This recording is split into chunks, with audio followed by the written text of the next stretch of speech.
بسم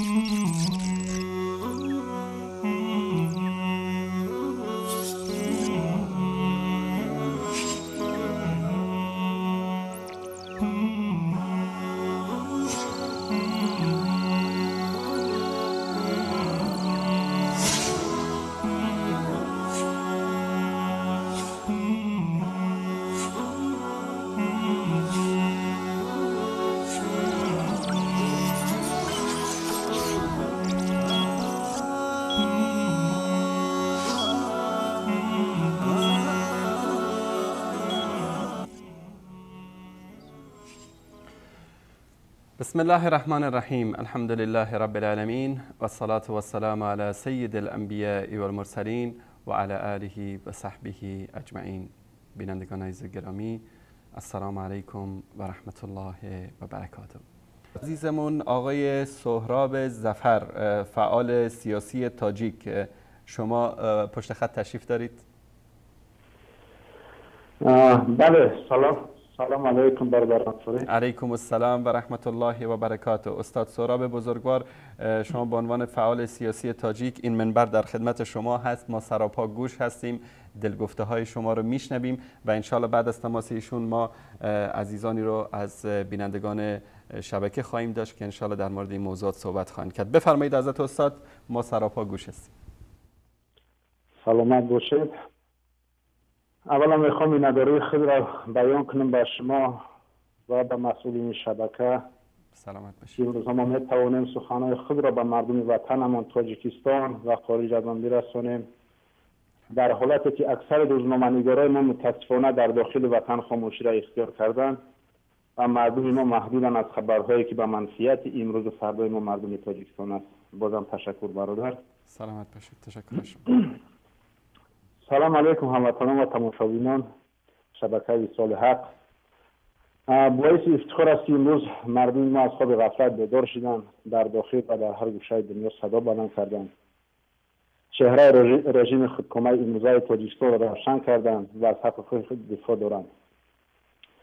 این هم از زحمت افرادان روشنفکر، روحانیان خداترس، دعای پدران و مادران مظلوم، اشک چشمان طفلان یتیم، زحمت برادران و خواهران وطن دوست، زحمت شهیدان این راه، عمر علی قوتوف، امام نظرов، سبزعلی محمدرضایی و باز صدها نفره از دست این رژیم کشته شده و محبوسان سیاسی به مثل مقصود ابراهیموف، زید سعیدوف، شهرت قدرتوف، برادران ما عبدالرحیم واسیف، سلیمان جابیروف، مهربان ستاروف و دهها دیگران از زحمت و دهها دیگرانی که در این راه زندانی شدند و زحمت جوانان مبارزه که در این راه همه هستی خودشان کنار گذاشتند، جسورانه مبارزه دارند علیه این رژیم.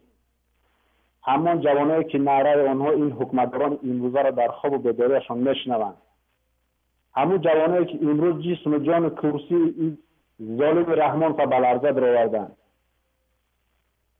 این جوانان اجنبی نیستند، اینا همش فرزندان وطن ما تاجیکستانی هستند. اینا یک منطقه کلاب یا رشت یا سوغد و بدخشان، اینا از همه مناطق کشور ما متحد شدند. این مبارزه یک گروه یا یک دو نفر نیست، مبارزه مردمی است. این همون راهی است که رژیم امروزه همه وقت از او هراس داشت و تمام قوا و مکر حیله خود را صرف میکرد تا سد راه مردم شود. در هر یک منطقه‌ای که مردم میخواست قیام کنه علیه رژیم، رحمانوف در حال برای یک عملیات علیه کوکنار یا قاچاق و غیره برنامه‌ریزی کرده، به اوجا روان میکرد. افسر و عسکرای خودش 3-4 هزار مردم اون منطقه را سرکوب تیرباران میکردند و شخصیت‌های معروف و وطن‌دوستان اون منطقه را میکشیدن کنج زندان یا به قتل میرساندن. مثال حادثه‌های کلاب، رشت و بدخشان. ایولی 2012 در ماه شریف رمضان در خاروخ 21 نفر مردم عادی کشته شد از جانب رژیم امین ظالم. مقصد نابود ساختن لیدرها و زیر تاثیر آوردن مردم زیر عملیات یعنی کوکنار 2012 بود. بعد از عملیاتی که گذشته بود، جنرال تاجیکستان شیرخان سلیمزاده چی گفت؟ گفت ما قانون ویران نکردیم، عملهای ما از روی قانون بود. پس به قتل رساندن زن و طفلان برای شما قانونی است؟ بله درست است، در قانون شما درست است. در ماه شریف رمضان مردم عادی را بمباران کردن برای شما قانونی است. سرزمین محمد رضا رسما یکی از رهبران حزب نهضت اسلامی تاجیکستان بود، لیکن در تظاهرات بدخشان فقط به خاطر سخنهای حقش از طرف امنیت بعد از برآمدش دستگیرش کردن، بردن لطف کوب کردن و بدون سود اسباب به قتل رساندن. 30 تیر از автомат کلاشنیکوف خالی کردن در جسم جوانمرد 30 ساله در ماه شریف رمضان، شخص روزه‌دار. خطای ما مردم در این بود که ما خاموشی را اختیار کردیم. وقتی خطر و دردگان بالای مردم منطقه دیگر کشور میاد ما خاموش بدیم. در حادثه‌های کلاب ما خاموشی را اختیار کردیم. در سوق ما خاموشی را اختیار کردیم. در رشت هم خاموشی، حتی نفرانی پیدا شدن که خیانت کردن به مردم میخواد. انشاءالله در این دوره آینده ما گام میزنیم نسبت مکر حیله و خائنی در حادثه رشت. سخنها زیاد هست. الله را شکر که امروز مردم متحد شدند و از مکر حیله این حکومت به خبر شد. این رژیم ظالم برای دیگر من نتواند کرسی خودش محافظت کنه و یگانه راهی که باز از چند سال دیگر حکمران باشند یک راه دارند که از روی برنامه‌های تهیه شدهشون باز از جنگ دیگر تشکیل کنند در داخل وطن. رحمان همه نمود ظلم استفاده بود به سر مردم. کشتار، لط کوب، کشیدن مال ملک مردم، در زندان‌ها عذاب شکنجه، فروختن پارچه‌های زمین وطن ما. خلاص همه نمود ظلم به مردم راه دید. ما مردم خاموش بود. بالاخره چه کرد رحمانو؟ چنگال زهرآلود و خونالود خودش به دین ما، به دین اسلام زد. سببش این است که چقدر گفتن جنگ میخواهد. بچنی عملش میخواد که توجه مردم رقیبای سیاسیش و از جمله اون گروهایی که علیه نام تروریستی و اکستریمیستی گرفتن به سوی خود کنند تا دیگر کشورها را در مکر خود رو آورده به کمک خود صدا کنند. این مکر حیله‌اش. این یگانه راهی برای رحمان کرسی خود در حالت جنگی حفظ کنه، چون که همه وعده‌های به خلق دادش پوچ خالی بود و یگان وعده خود عملی نکرد. سبب عملی نکردنش این عیش و عشرت، میخورگی، بی‌مسئولیتی، خیش و تباربازی در فکر ملت وطن نبودن و بی‌ناموسی است. نیرنگ‌ها این را بینید وقتی چون که از امریکا، اروپا و روسیه کمک بگیرن چی میگن؟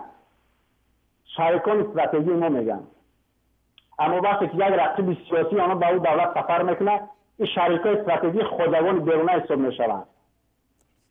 وقتی خود رحمان به دولت‌های عرب و ایران و افغانستان میروه، اونا را به آغوش میگه ما برادریم، همخونیم، دین و فرهنگ ما یک است. لیکن در داخل وطن اونها را بیگانه و اجنبی نمیگیره. مردم مسلمان و درد مردم مسلمان امروز برای رژیم هیچ ارزش نداره. روی راست ضد اسلام می‌جنگه. امروز از طریق تلویزیون ما در تاجیکستان فقط سیاه و داغدار کردن مسلمان و اسلام است. به مثل نوارهایی که فحش فاسق نشان داده گویا زناکارا این نفرای هستند که ملا یا زنهای فترپوش هستند. خوب بگذار یگان نوارهاش یگان تاش حقیقت داشته باشد. اما اگر شما اسلام دوست نبودید اینا را آشکار نمیکردین، همون شخصا را جزا میدادین بدون نمایش. لیکن نمایش شما جاهلی و روی راست دشمن اسلام بدن کند. اگر میخوایی سر روی زناکاری را بگیری تو خود دست به زناکاری را، سر روی فرزندان اقربای زناکار را بگیر که مردم از دست اونا بداد آمدن. که نه تاجیک دوست میداری نه تاجیکستانی را یا نیرنگ باز هستی. وقتی که در دولت‌های دیگر حادثه ناخوش رو میکنه، رحمان در حال بحث روان میکنه، تعزیه بیان میکنه، من به خشم اومدم گفتم محکوم میکنه. خوب قبول از هم رهبر یک دولت باید تعزیه بیان کنه و در غم اونها شریک باشه. جان آدمیت البته عزیز است، لیکن امروزها فرزندان مردم تاجیکستان در مهاجرت قربان نشود مگر باید توسط تلویزیون مرگ یک مهاجر محکوم کردی؟ مگر برگان دولت گفتی که از این عملی که شهروند مرا تحقیر کردی، زندانی کردی یا به قتل رساندی من خشمگینم گفتی؟ برای چی وقتی شهروند تاجیکستان به قتل رساندن نشد تو خشمگین نمیشد؟ 4-5 پیش باز یک تاجیک دیگر از پاش ایتان جدا کردن، برای چی خشمگین نشدی؟ تو امروز در روسیه بودی، برای چی صدا برا نکردی؟ برای چی دفاع نکردی؟ مگر از پدر مادر اونها باره رفتی تعزیه بیان کردی؟ نه نکردی، چون که بیناموس و بشرف هستی، میترسی از خداوند، خجالت داری، نه اینکه ما صدا مسلمان قربان میشه، به خانه و در میمونن. استاد سهراب ظفر برادر بزرگوار، اگر در انتخاب کلمات یک کمی دقت بکنید، من خواهش میکنم از شما. بفرمایید. یا الله، شل گفتن امروزها صدا مسلمان ها قربان میشن، به خانه و در میمونن. امروز در هر کنج دنیا مردم مسلمان، پدر مادر، برادر خواهر، مال ملک، ناموس خواهران مادرانش از دست میدهند. در هر روز کشته میشد تا 40 50 100 مسلمان. لیکن در خبرها در یک خط زد فقط در پایان همون تلویزیون نوشته میشود امروز در افغانستان، فلسطین یا عراق یا سوریه 40 50 نفر هلاک شد. تمام، یک کس پروا نداره. مرگ مسلمان عادی شده برای مردم.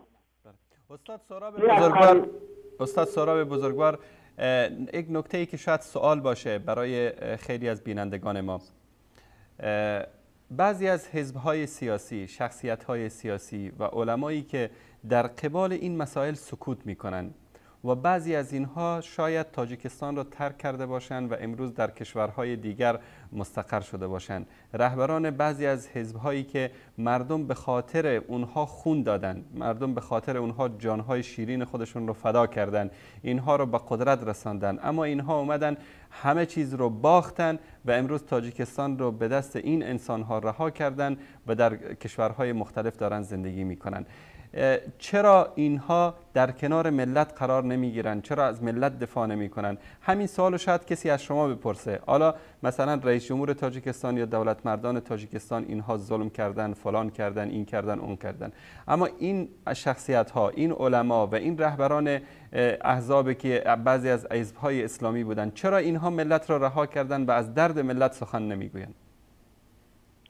خب تشکر برای سوال.